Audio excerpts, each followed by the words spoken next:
제목은 오호라 나는 곤고한 사람이로다. 웨뜨니어 나 그념 따은 내나 능추어의 아위 그념 또 세크데 슬람니 떠반. 이게 캄보디아 언어로 오호라 나는 곤고한 사람이로다 라고 하는 말입니다. 바로 하면 우리가 잘 아는 것처럼 그는 히브리인 중에 히브리인이요 바리새인 중에 바리새인이었습니다. 그의 열심이 얼마나 열심히 했는지 어디든지 찾아가서 예수 믿는 자들을 잡아 핍박하는 그것이 그의 열심이요 그의 의로 드러났습니다. 물론 불신자들은 하나님의 의에 대해 하나님을 절대 부정하니까 그들과는 상관없지만 종교적인 사람들은, 종교인들은 그들이 열심을 하면 다할수록 그들은 자기의 의가 드러나게 되어 있습니다. 자기의 의가 드러난다는 말은 하나님과의 관계는 가까워지는 것이 아니라 점점 멀어지는, 열심히 하면 할수록 하나님과의 관계는 멀어질 수밖에 없습니다. 오늘 바울은 오호라 나는 공고한 사람이로다 라고 말하는데, 이 말은 오직 예수님을 영접한, 예수님을 믿는 자들만이 고백할 수 있는 그런 말입니다. 오호라 나는 공고한 사람이로다 라고 하는, 공고하다라고 하는 말은 비참하다 이 말입니다. 절망적인 사람이라 이 말입니다. 그래서 누가 나를 이 사망의 몸에서 건져내랴라고 하는 말은 건져낼 수 있는 이가 아무도 없다는 말입니다. 주인된 인생을 구원할 수 있는 것은 어떤 것도 없음을 고백하고 있습니다. 로마서는 우리가 잘 알고 있는 것처럼 바로 예수님은 우리의 의가 되신다라고 말하고 있습니다. 그래서 우리는 모두가 죄인이요 예수님의 그 의를 힘입어 하나님 앞에 나아갈 때 하나님이 우리를, 죄인인 우리를 의롭다 하신다 이 말입니다. 의인이라고 말씀하십니다. 이 말을 할 때 여러분, 우리가 하나님 앞에 이런 우리의 바울과 같은 심령이 되어질 때 우리는 바울을 이해할 수 있고 하나님과의 관계가 정상적으로 설정이 될 수 있습니다. 거룩하신 하나님 앞에 나아가는 자마다 자기 자신의 고개를 뻣뻣이 들 자가 없습니다. 이사야는 하나님의 거룩하심 앞에, 그 하나님의 영광 앞에 그는 화로다 나는 망하게 되었도다 라고 고백을 합니다. 저와 여러분도 그러한 경험을 한 일이 분명히 있을 것입니다. 주님을 만나게 된 그 어느 날인가, 과거의 어느 날에 우리도 주님 앞에, 주님의 십자가 앞에 무릎을 꿇고 내가 얼마나 비참한 인생이고 죄인이고 소망이 없던 자인지 우리는 각자의 경험이 있을 줄로 압니다. 지난 2월 달에 제가 댕기 모기에 걸려가지고 8일, 9일 정도 입원했다가 그때 극한 경험을 한번 한 일이 있는데, 그때 정말 하나님 앞에 이런 어떤 바울의 심정을 한번 겪어볼 수 있었습니다. 그럴 때 주님 앞에 설 때에 비로소 우리는 우리 자신의 정체성, 우리 자신에게 아무런 소망이 없음을 깨달아 알게 되어집니다.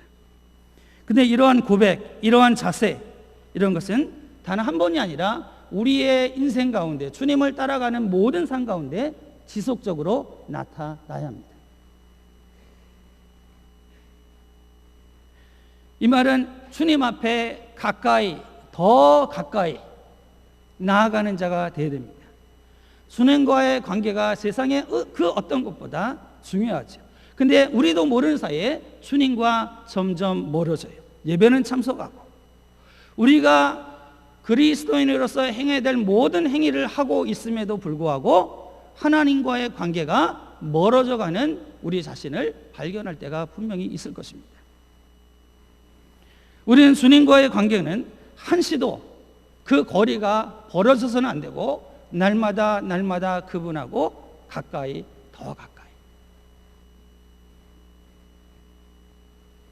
제가 몸이 아파서 숨을 거의 못 쉬는 그런 상황에, 그리고 저희 교회 3층에 올라가서 하나님 앞에, 하나님 이럴 거면 저를 데려가 주세요 라고 하는 그런 기도를 하면서 하나님 앞에 엎어졌습니다. 그런데 저는 제 자신이 주님과 정말 가까이 늘 있다라고 생각을 했습니다.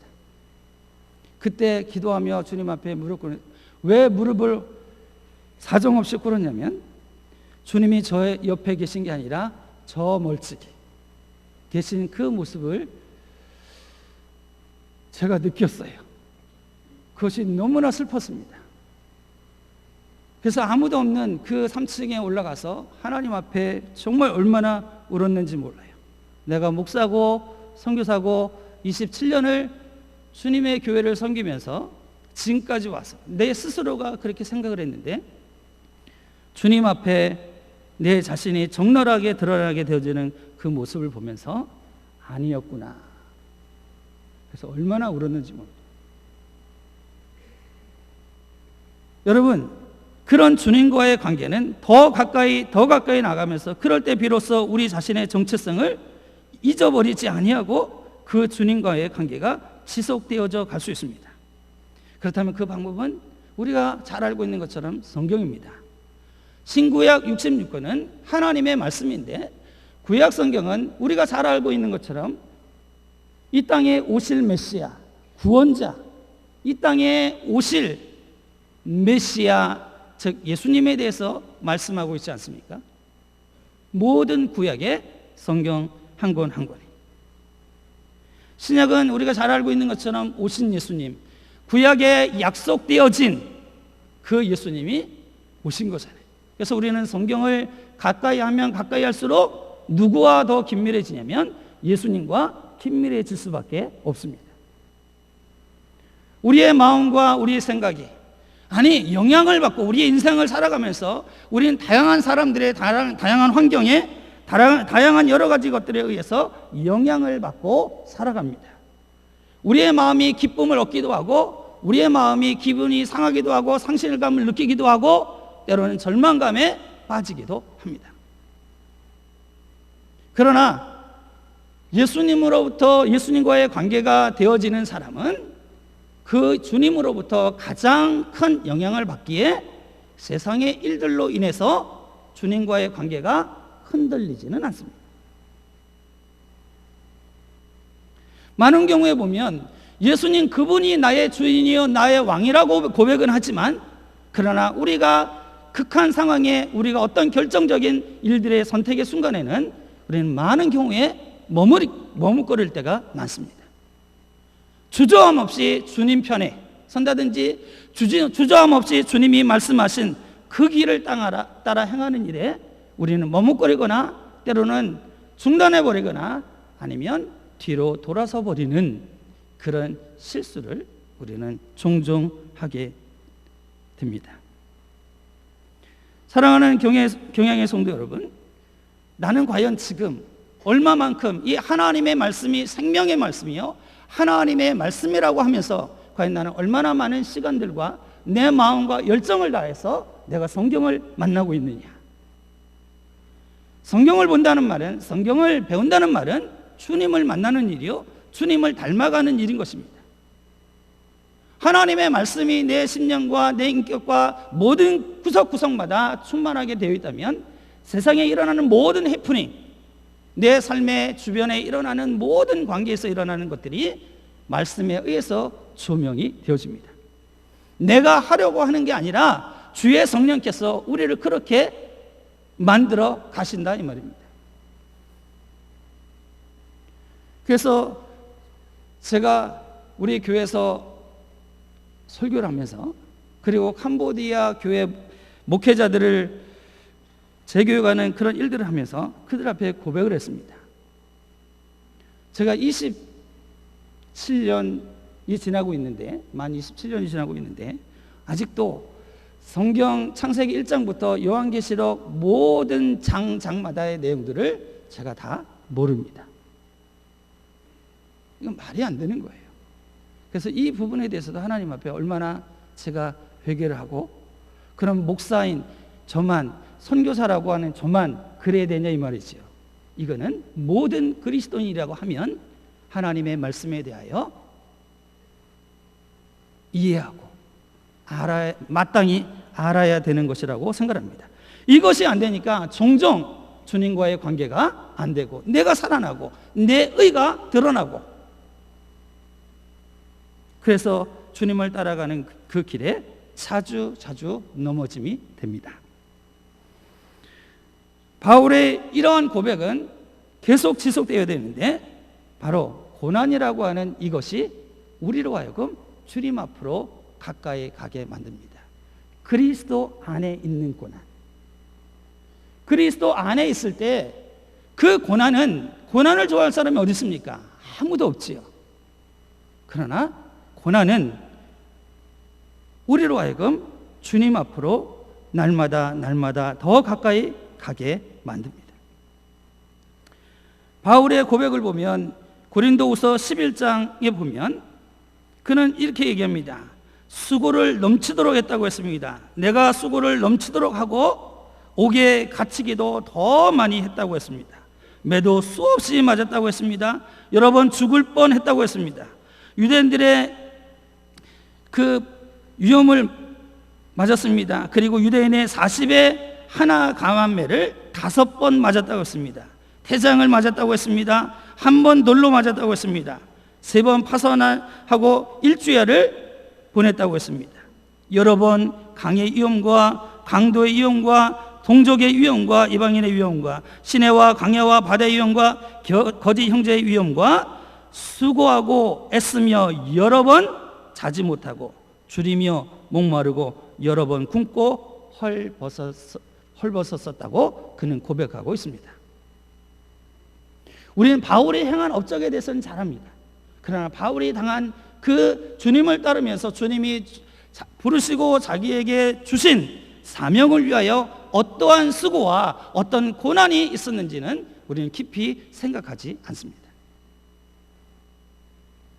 저는 바울의 이런 고난은 우리가 기꺼이 찾아서 가지려고 하지 아니하지만 이 바울의 이러한 고난은 바울에게 축복이었다라고 저는 그렇게 확신합니다.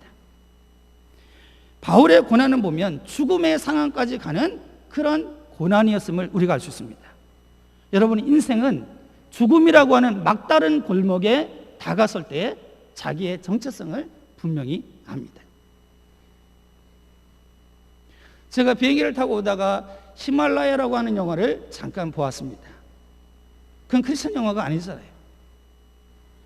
그런데 기자가 질문합니다. 오몽길 씨한테 7,000m에 올라가고 8,000m 올라갔을 때 당신은 어떠한 느낌이 들어갑니까?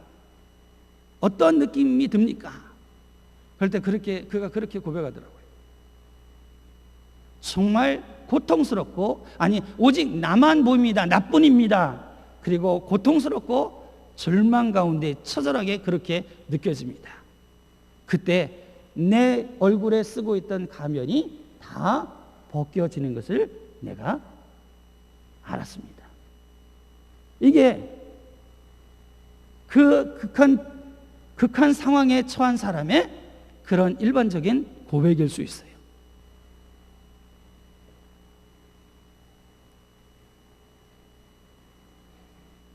그래서 제가 선교사하면서 여러분, 정말 여러분의 기도와 여러분들이 하나님 앞에 드려진 그 물질은 저만이 아닌 선교지의 선교사들과 선교사들만 아니라 그곳에 있는 많은 그리스도인들에게, 혹은 아직은 믿지 아니하지만 그 선교지의 사람들에게 하나님의 사랑이 전달되어지게 하고 있는 것만큼은 틀림이 없습니다. 때로는 여러분이 느끼지 못하고 때로는 여러분이 눈으로 보여지지는 아니하지만 여전히 하나님은 여러분의 기도와 여러분이 하나님 앞에 드린 그 일들을 가지고 하나님께서 일하고 계심을 믿기를 축원합니다. 선교사들이 고난을 당하는 걸 보면 여러분 안쓰러워하고 염려하지 마시고 하나님이 뭔가 일을 하시겠구나라고 생각하면 틀림이 없을 거라고 생각이 되어집니다. 요즘에 많은 선교사들은 죄송합니다. 옛날에 오래전에 선교사님들처럼 그렇게 배고프지 않습니다. 어쩌면 여러분보다 훨씬 더 마음 편안하게 있을 수 있는 곳이 제가 볼 때는 많다. 모두가 그런 건 아니지만 거의 대부분이 그렇다고 생각을 하시면 됩니다.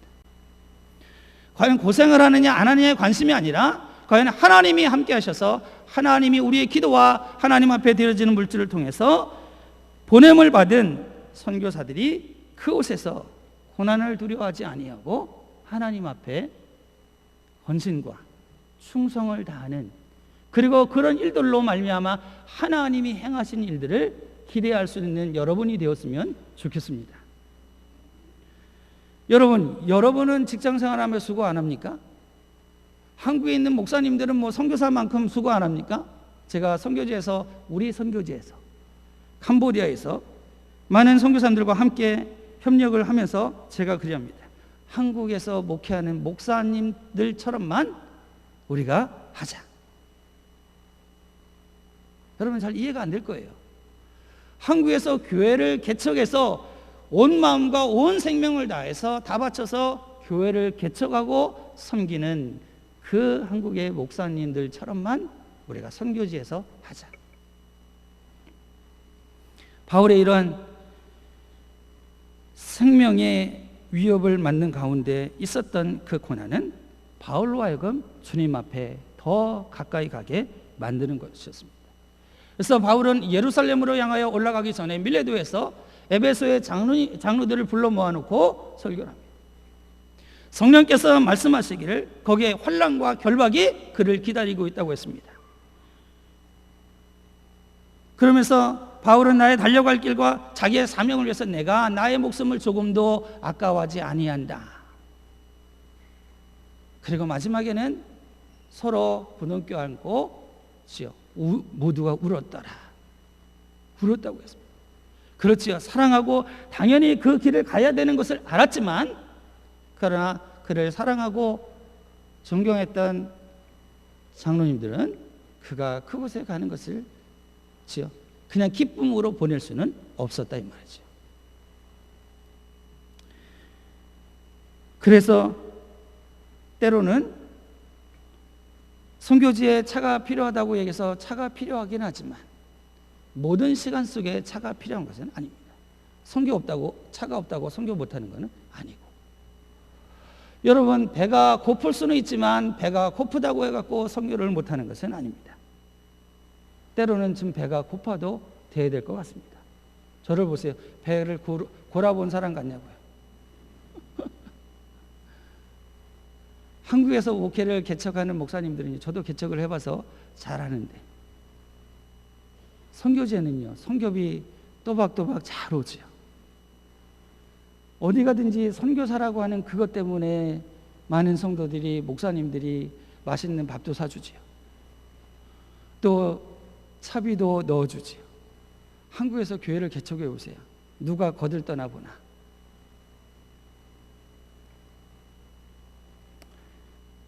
여러분, 우리가 이렇게 주님과의 관계, 주님 앞에 나아가서 바울처럼 고백할 수 있는 자가 된다면 하나님께 인도함을 받는 삶을 살게 됩니다.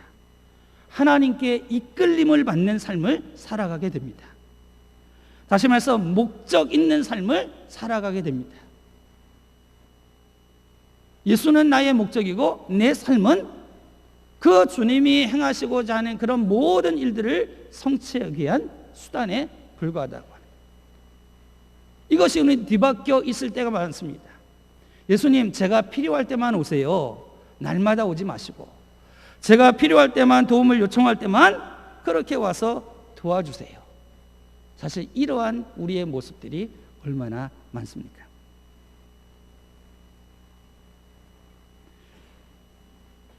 바울은 그런 수없이 많은 고난 속에 있었지만 그가 가야 될 길에 대해서 머뭇거린 적을 볼 수 없습니다. 머뭇거리고 주저한다거나 아니면 그 길을 돌아선다거나 그리하지 아니했습니다. 그렇게 할 수 있었던 이유는 바로 주님의 위로와 그 주님이 그를 붙드시고 주님이 주신 힘과 능으로 그 길을 갈 수 있었습니다. 선교지의 선교사들이 잘 끝까지 충성되어 죽을 때까지 할 수 있는 원천은 돈도 아니고 우리의 외적으로 보여지는 것이 결코 아닙니다. 주님이 주시는 은혜가, 하나님이 주시는 힘이, 그분이 내게 주시는 지혜가, 그분이 나와 분명히 함께 하시고 그분이 여전히 나보다 앞서가고 계심을 믿는 자는 주저하거나 두려워하지 않습니다.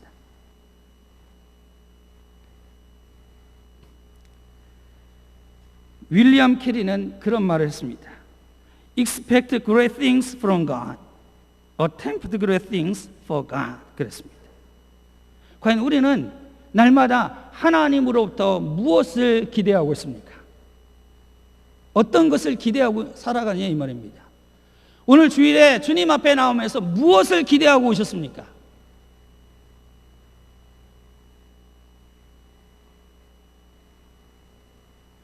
그리고 과연 무슨 어떠한 일들을 어떠한 마음에 혹은 행동에 시도를 하나님을 위해서 하고 있습니까? 하나님을 위해 뭔가를 하는 가장 크고 중요한 일은 저는 그분 앞에 가까이 나가는 것이고 그분 앞에 무릎을 꿇는 것이라고 저는 믿습니다. 저는 어느 사회인가 그런 제 인생에 그런 게 느껴지는 것이 확실하게 느껴졌습니다. 뭐냐면 내가 지금은 내가 계획한 대로 가는 것이 아니고 주님 앞에 이끌림을 받는, 하나님이 이끄신 대로 가는, 그래서 주님 앞에 기도하기를, 주님 어찌해야 됩니까? 오늘 저의 일정은 이리이리합니다. 주님 앞에 무릎 꿇을 때마다 저는 주님이 어떻게 나와 같은 인생을 위하여, 주인을 위하여 그 십자가를 지고 끝까지 참으실 수 있었을까? 십자가 위에서 예수님이 어떻게 그리할 수 있었을까? 그 사랑하는 제자들이 다 예수님을 외면함에도 불구하고 여전히 주님은 그들을 구원하기 위하여 자신의 십자가를 포기하지 아니하셨던 예수님. 십자가에 달림의 처절한 모습으로 사람들의 조롱과 비난이 있었지만 여전히 죄인들을 구원하시기 위한 하나님의 뜻을 이루기 위해 끝까지 어떻게 그렇게 하실 수 있었을까? 주님 앞에 제 자신을 점검해 볼 때 저는 할 말이 없습니다. 2004년 3월 26일 캄보디아에 도착해서 하나님이 다른 선교사님들보다, 캄보디아에 있는 선교사님들보다 조금 일찍 교회를 개척하게 했습니다. 그리고 캄보디아 언어로 처음의 시작은 10개월 만에 무슨 설교를 할 수 있겠습니까? 하나님이 할 기회를 주셔서 단 5분 설교라도 할 수 있지 않겠나 준비한다면, 그렇게 시작해서 지금 2016년이니까 12년, 13년째 들어서고 있습니다. 교회 안에서 제자들을 양육하며 제자들이 주님 안에서 주의 말씀으로 양육이라고 하기보다는 같이 말씀을 배워나가고 있습니다. 저와 제 아내가 거기에 있지 아니한 동안 저희 제자들이 그곳에서 두 교회를 잘 섬기고 그리고 설교도 하고 주일학교도 하고 모든 일들을 합니다. 저는 선교지를 떠날 때 전화번호도 주지 아니합니다. 왜냐하면 우리 제자들이 그들의 교회잖아요. 선교사는 그들을 도우러 간 거예요. 그래서 적은 인원이지만 하나님 앞에 정말 감사하고 저들이 온 힘을, 마음을 다해서 저들의 교회를 섬겨나가고 있습니다. 한 곳은 저희가 두 교회를 섬기고 있는데 저희는 아직, 죄송합니다, 저희는 아직 전사님들이 있지 아니합니다. 사역자가 있지 않습니다. 그러나 사역자보다 더 열심히 일하는 제자들이 있습니다. 한 곳은 예배당이 3층까지 다 지어졌고요.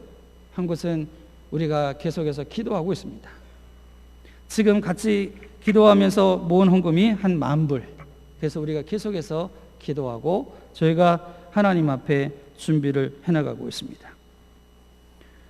그리고 매일 새벽 저희의 삶은 4시에 일어나서 4시 반에 첫 새벽 기도를 두 번째 교회에서 하고, 첫 번째 교회로는 우리 제자들이 새벽 예배를 인도하고 6시 반에 도착해서 30분에서 1시간 정도 성경 공부를 매일같이 합니다. 그리고 저와 제 아내가 하나님의 은혜로 푸놈펜 로열 유니버시티 올해로 4년의 모든 과정을 다 마쳤습니다. 졸업식은 내년에 있을 거예요. 지난 4년 동안, 그리고 선교사회 때로는 회장을 하고 선교사회를 섬기면서 두 교회를 섬기느라 저의 몸이 많이 무리가 됐던 것 같습니다. 그때는 잘 몰랐는데 끝나고 나니까, 그래서 몸이 조금 체력적으로 문제가 있지만 그것도 큰 문제는 아니라고 생각합니다. 그래서 하나님이 문을 여셨는데 어떤 문을 열었냐면 바로 캄보디아 목회자들 재교육을 저에게 요청을 했습니다. CCPC라고 하는 곳에, 그거는 캄보디아 크리스찬 프로테스탄트 커뮤니티, 거기에 제가 한국선교사의 모든 한국선교사 대표로 있으면서 그곳에서 그 대표되는 목사님이요 상원 의원인 그분이 저에게 요청을 했습니다. 캄보디아 교회들을 세우고 목회자들을 교육하는데 한국 선교사들이 도움을 줄 수 있겠다라고 해서 요청이 들어와서 이제 시작을 해서 지난 3월 달에 저희 교회에서 80명의 목회자가 종교에서 모여서 인원을 우리가 무작정 무한수로 할 수 없으니까, 그래서 3박 4일 동안 저희 교회에서 먹고 자고 하면서 교육이 시작이 되어졌습니다. 또 다른 지역에서, 그리고 3군데에서 저에게 요청이 들어왔습니다. 또 하나는 저 언어를 가르쳤던 썸낭이라고 하는 목사님이 37살이에요. 근데 그분이 대학생 때 저를 언어를 가르쳤어요. 지금까지 주님 안에서 좋은 친구요 동역자로 지내고 있으면서, 이제는 졸업을 제가 학교를 하고 나니까 그 목사님이 이제 자기의 모든 것들을 전에도 나눴지만, 그래서 40살 밑에 목사님들만 얘기합니다. 목사들만. 그래서 지금 300여 명의 그 멤버가 전국적으로 있습니다. 앞으로 그 사역을 위해서 또 진행하고, 10여 년 지역을 다니면서 목회자들을 도왔던 한 선교사님이 그 사역을 내놓고 이 일을 같이 했으면 좋겠습니다. 그래서 캄보디아 현지 목회자들이 요청이 들어와서 그런 일을 시작하게 됐습니다. 그런데 세미나는 수없이 많았거든요.